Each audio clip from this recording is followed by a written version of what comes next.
Hola a todos y bienvenidos. Hoy nos vamos a meter de lleno en uno de los periodos más fascinantes y, por qué no decirlo, cínicos de la historia de España, la Restauración Borbónica.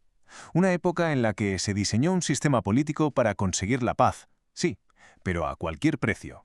Pensemos por un momento en un país completamente agotado. Un país que llevaba casi un siglo saltando de guerra civil en pronunciamiento militar y de ahí a una nueva revolución. La gente lo que quería era orden, algo de previsibilidad, vamos, una fórmula que garantizara un poco de paz. Y en 1875 un hombre creyó haberla encontrado. Pero, claro, aquí está el quid de la cuestión, la clave de toda esta historia.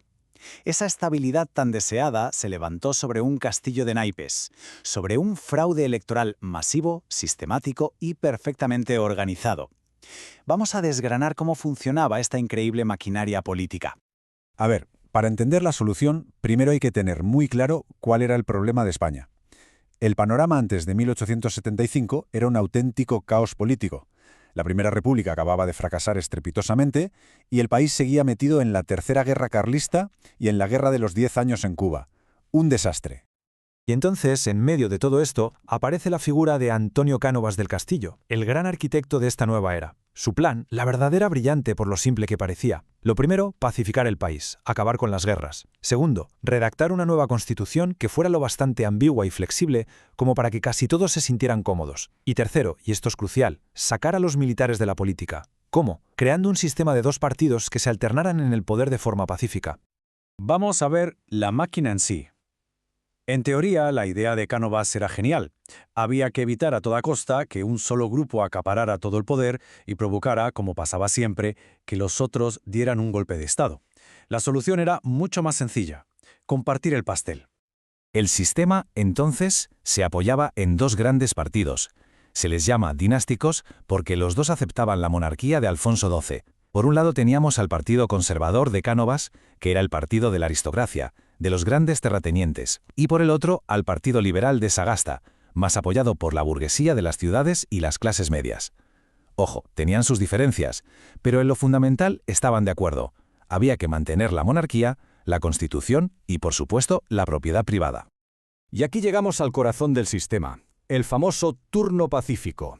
La idea era la siguiente: cuando un gobierno se desgastaba, por lo que fuera, el rey, en vez de esperar a que estallara una crisis, simplemente llamaba al líder de la oposición para que formara un nuevo gobierno, y una vez en el poder, este nuevo presidente convocaba elecciones. Sencillo, ¿verdad? Así, en teoría, se garantizaba la estabilidad. Pero claro, aquí hay algo que chirría. Si el nuevo gobierno era el que convocaba las elecciones, ¿cómo es posible que siempre, sin una sola excepción, las ganara? ¿Era una coincidencia matemática asombrosa? Pues va a ser que no. Esta es la pregunta del millón. Pues bien, vamos a levantar el telón para ver las tripas de la maquinaria. La alternancia en el poder no era, ni de lejos, el resultado de la voluntad popular. No. Era el resultado de un sistema de corrupción increíblemente sofisticado que funcionaba de arriba hacia abajo. El proceso, fíjense, era metódico, casi quirúrgico. Primero, el rey nombraba al nuevo presidente de la oposición. Inmediatamente después, el ministro de la Gobernación preparaba lo que se llamaba el encasillado, que no era otra cosa que una lista con los nombres de los diputados que tenían que salir elegidos en cada distrito. Esa lista se pasaba a los gobernadores civiles y de ahí a los caciques locales, los jefes del pueblo. Ellos se encargaban de que los resultados cuadraran, y si aún así algo fallaba, se pasaba al plan B, la tupinada, el pucherazo de toda la vida. Es que los caciques eran la pieza clave, el engranaje fundamental de todo esto. Solían ser los hombres más poderosos de las zonas rurales, grandes terratenientes, notables locales, gente que controlaba la vida de sus vecinos.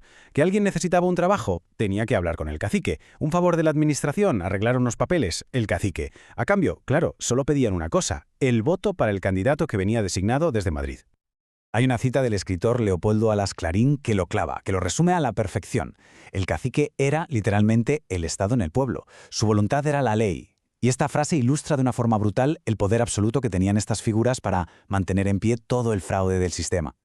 Claro, un sistema tan hermético, tan controlado desde arriba, por pura lógica, tenía que dejar a muchísimas fuerzas políticas completamente al margen.